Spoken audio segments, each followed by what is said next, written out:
अब ये हमारा मीडिया बोल रहा है कि राजा के मर्डर का खौफनाक सच। अच्छा, ये लिख करके हैरान करने वाला खुलासा। देखो, मैं इसकी क्या बात बोलना चाहता हूँ, इस समाज की सोनम का विधवा प्लान। तो ये अब मीडिया तो सब कुछ जान गया है, जबकि उसका स्टेटमेंट नहीं आया है। कोई नहीं जानता इन केसों के अंदर क्या होता है। जो भुक्तभोगी है ना, वो जानता है मैं भुक्तभोगी हूँ, मेरा बेटा मारा गया है। ये मर्डर ही है, मतलब वो जिंदा तो है लेकिन अब वो मर्डर ही है। मैं जिंदा तो हूँ लेकिन मेरा मर्डर है, मेरे पूरे परिवार का मर्डर किया ये जो ये लड़कियां है ना, ये लड़कियां नहीं है, ये कोई अचंबा चंदो चाड़ा ही बोलो चाड़ा ही है। तो उसके अंदर ये क्या करते हैं, अब ये बांध बैठते हैं। शादी इनका फिक्स होता है, ये सब ये परिवार मिला हुआ होता है और इसमें ड्रग्स मेन होता है, कमाई मेन होती है, ऐसयासी मेन होती है, एक के बंद के नहीं रहना है इनको। और फिर ये बोलती है कि किसी ऐसे घर के अंदर मत्था मारा जाए कि जो बेवकूफ़ हो, जिसके पास थोड़ी प्रॉपर्टी हो। प्रॉपर्टी को हड़पना इनका मेन काम है। जैसे मैं अभी दिखा रहा था कि 75 लाख, अब ये 1.5 करोड़ मांगते मांगते आधी प्रॉपर्टी, वो मेरी घर की कहानी है, बहुत लंबा है कि मैं बंटवारा भी करता हूँ, ज़मीन जायदाद भी बांटता हूँ। बोला कोर्ट में चल बूढ़े, कोर्ट में चल, साइन करेगा तब अब ये मानेंगे, हम नहीं ऐसे अलग नहीं मानेंगे। तो वो कहानियाँ हैं, ये सारा जाल फैलाया जाता है। लेकिन मैं शॉर्ट में इनको ये लेता हूँ कि ये लिखा हुआ क्या है। प्रेग्नेंट हो जाती है ये जब बांध बैठता है, जब अपने यार से प्रेग्नेंट होती हैं। सुन लेना ये कहानी, ये मीडिया सुन ले, ये पुलिस महकमा सुन ले, ये कोर्ट सुन ले। ये कोर्टों में तो मैं अब सुनाऊंगा, मेरा नंबर आएगा जब, तो मैं बोलता हूँ ये सारे पत्रकार आ जाए और मैं बहस करूंगा जज से। अभी हाई कोर्ट के अंदर हूँ, पटियाला हाउस कोर्ट तो हार गया, वो तो madam Garg madam 11 number room तो भग गई है और दूसरी आ गई है, वो बोलती दोबारा हेयरिंग। मैं बोला अब हेयरिंग मेरे घर से होगा, लाइव बात होगी, या मेरे को सुरक्षा के साथ कोर्ट में पेश किया जाए। ये अब ये मेरा ही मर्डर करने वाले, ये नंबर मेरे बेटे से नंबर ले रहे, मेरे बेटे के दोस्त बन रहे हैं। ये क्या क्या कहानी आ रही है, वो भाई बन रहे हैं, दोस्त बन रहे हैं, नौकरी दिला रहे, कहाँ से फ़ोन आते हैं। तभी तो मैं बोलता हूँ कि मेरे से बात कर लो, सबसे बड़ा स्नाइपर मैं हूँ, वो स्लीपर सेल मैं हूँ, स्नाइपर मैं हूँ। इनको शूट कर दूंगा, शूट छोड़ूंगा नहीं इनको। लेकिन ये साथ चाहिए समाज का, ये देश का, ये देश जगाने की बातें हैं। जो मरने के बाद में हम गलत नहीं बोलेंगे, जो हुआ है वो सब सच्चाई की बातें होंगी। हिंदुस्तान के पास झूठ नहीं होगा। झूठ परोस दिया कि मेरा बेटा हो या मेरी बेटी हो, मैंने यही बोला है, मेरे फ़ोन में सुन लो, वो मैं वॉइस भी दे सकता हूँ इनके पेरेंट्स से, मेरी समधन से। समधी तो बात ही नहीं करता था, उसकी तो चलती ही नहीं थी। वो कहानी कहाँ से ख़त्म होती है कि बेटी किसकी होती है, माँ की। माँ अगर गलत तो बेटी गलत, बाप अगर गलत तो बेटा गलत। ये हुआ है आज तक। ये बड़े बूढ़े हमारे समाज में बोलते आए, किसकी पीढ़ी पीटेगा, दादा की पीटेगा कि ताऊ की पीटेगा कि चाचा की पीटेगा। नहीं, मैं किसी की नहीं पीटूंगा। मैं उस मोहल्ले में वो बूढ़ा है, वो परिवार है, वो खानदान है, उसकी पीढ़ी पीटूंगा। खानदान छाटे जाते थे, उनका प्रूफ दिया जाता था। आज वो सब खत्म हो गया है, सब फोन में है, बिजी है। कोरियर से क्या आ रहा है, कौन भेज रहा है, कहाँ गए, फ्रेंड के पास गए, ये क्या काम गए। माँ बाप को तो ऐसा अय्याशी मिल रही है, बेटों बेटियों को मिल रही है, पूरे खानदान को ऐसा अय्याशियाँ मिल रही हैं।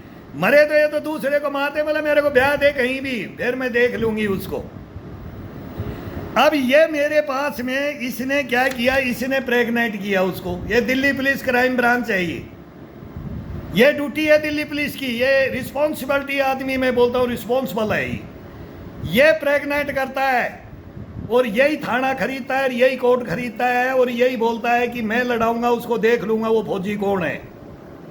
ये मेन इसके अंदर, ये इसका बाप, ये इसका यार और इसके 2 बच्चे हैं। अब मेरे से पूछा था कि तेरे साथ क्या होता, वो भी मैं जवाब दूंगा कि मैंने किसको क्या जवाब दिया है, वो पूछता हूँ। और ये इसके पास जाती है, ये उससे प्रेग्नेंट होती है शादी से पहले।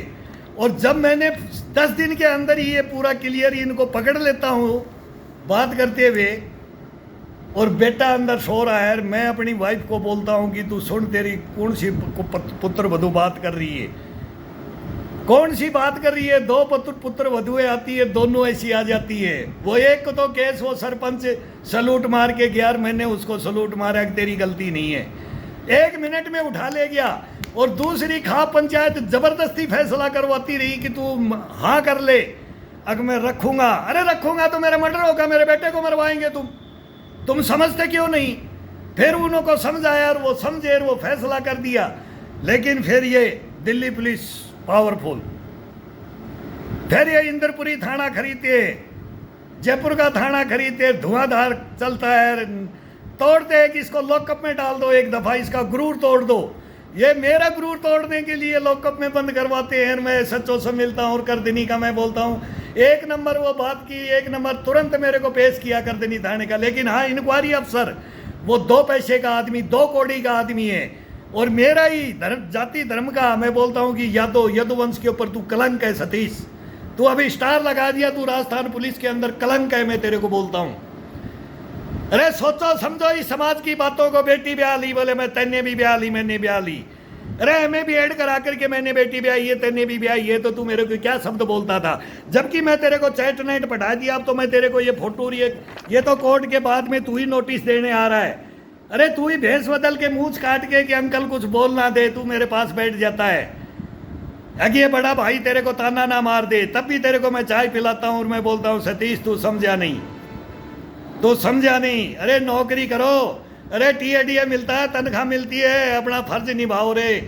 अरे सच्चाई का साथ दो, दुश्मनों से मत मिलो, इसको भेड़ियों से मत मिलो, गद्दारों से मत मिलो, देशद्रोही है ये, समाज को तोड़ने वाले, इनसे मत मिलो।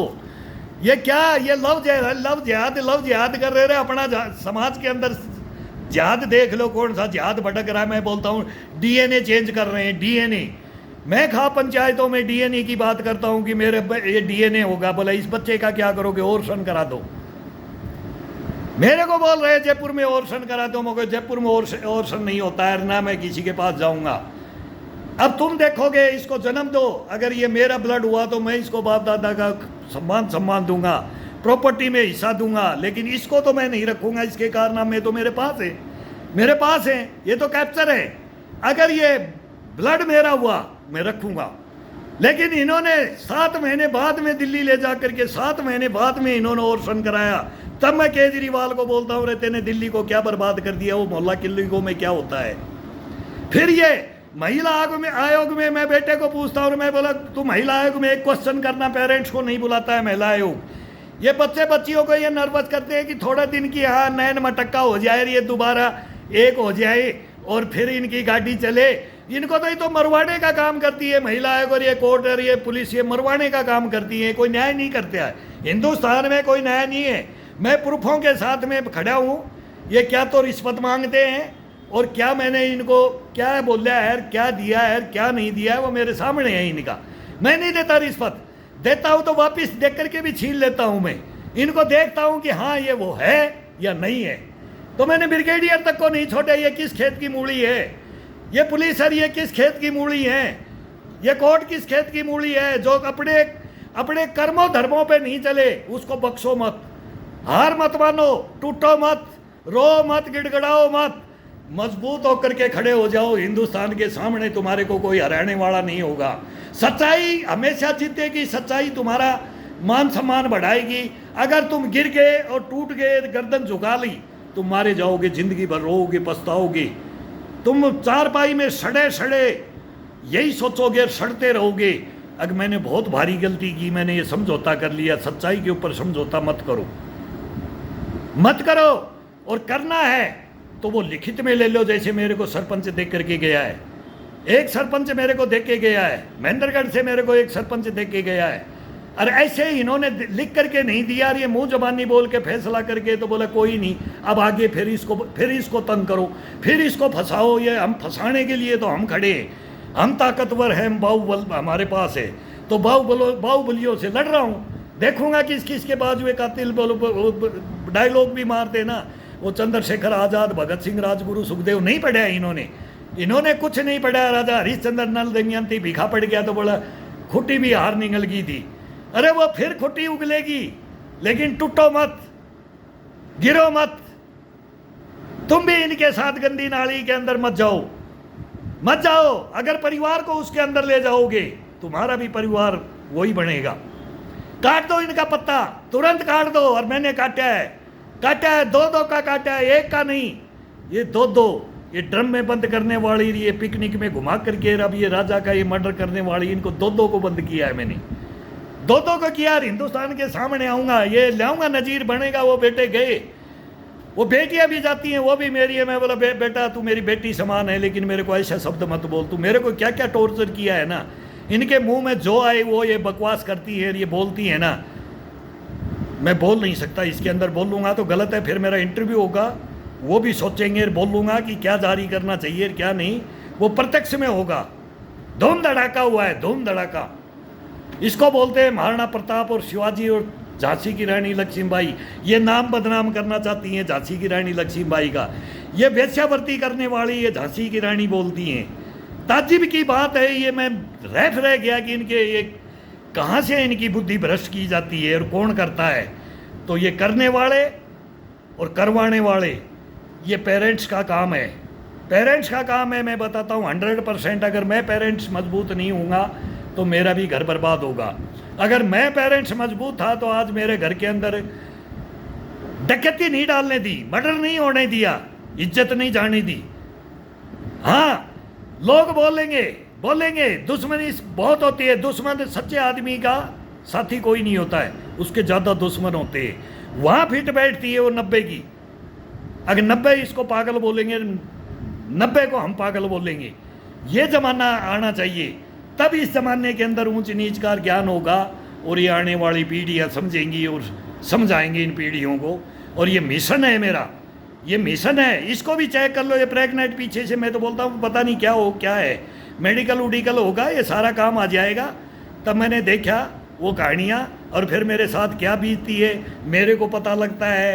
अगर तेरी पुत्र वधू प्रेग्नेंट है, फिर मैं बोलता हूँ छोटे बेटे को बोलता हूँ भाई तेरी भाभी जी से पार्टी ले, हंसी खुशी है, घर में पार्टी करता और मेरे को हंसी आती है। जब 500 का नोट देते हैं तो मैं मजाक में 500 में तो कान भी ताता नहीं होता है, तो फिर और देने लगती है। क्यों, पैसे की कमी नहीं है। गड्डियाँ दिखाती है ये गड्डियाँ, कमाई बहुत है हमारी, बाहर चलो, हांगकांग थाईलैंड चलो, तो वो कहानियाँ आती हैं। और फिर मैं बोलता हूँ अपने मन में, अब ये क्या सोच रही है, बेवकूफ़ बन रही है, ये बेवकूफ़ बन रही है। ये नहीं पता अगर तेरे को सब कुछ तेरा भंडा फूट चुका है तो अब ये क्या। बेटों को बोल देता हूँ कभी भी ये शो मत होने देना कि मैं तुम्हारे से अलग हूँ, तुम्हारे से अलग। मैं 2 महीने तक इनको बोलता हूँ कि तुम इनके सामने कभी भी ये महसूस मत होने देना। तो बेटे चुपचाप कपाड़ी खींच जाते हैं। जो ये बकती हैं, जो ये ताने मारती हैं, बेटे सुनते रहते हैं। मैं इशारा करता हूँ बोल मत जाना, खून की घूंट पी जाते हैं। मैं बोला मैं बहुत हूँ सहन शक्ति वाला, सहन शक्ति मेरे ये योगाओं की कमाल है। तब मैं बोलता हूँ मेरे पास आओ, वो 62 ईयर ओल्ड मैन चैनल पे आ जाओ। कभी भी आत्महत्या नहीं करने दूंगा, कभी हारने नहीं दूंगा, कभी ज़िंदगी में कोई रोग नहीं आने दूंगा। मैं क्या मतलब नॉर्मल घर का एक्सरसाइज, घर का खाना, घर का शुद्ध खाना और शुद्ध योगा करना और फिर जीवन में लड़ना, संघर्ष करना और उसमें विजय हासिल करना, तब तो ज़िंदगी है। नहीं ज़िंदगी ये नरक है। तो क्या कहानियाँ बनती हैं इसके ऊपर। वो कोई आज आ करके ले इंटरव्यू और वो सुने, लेकिन ये नोएडा तो ये मसाला दे दूँ तो ये ले लें, लेकिन वो देश की मिट्टी से गद्दारी करने वाले, ये समाज की गद्दारी वाले। मेरे पास 4 फाइलें, मेरी 4 हत्याएँ हो चुकी है, तो चारों फाइलें मैंने हिंदुस्तान के लिए बनाई है। मैं अपना जीवन ऐसे नहीं दिया है। 4 दफ़ा मैंने अपने गर्दन, बाज में, पेट, पीठ सब फटवा दिया है। लात मरवाई है, पेट पे लात मरवाई है, पीठ में छुरा घुपवाया है, गर्दन कटाई है, बाजुएं कटाई है, लेकिन हार नहीं। हारो मत, समझो औलादों को, समझो औलादों को। कहीं के नहीं बचोगी, कहीं के नहीं रहोगे। बचो।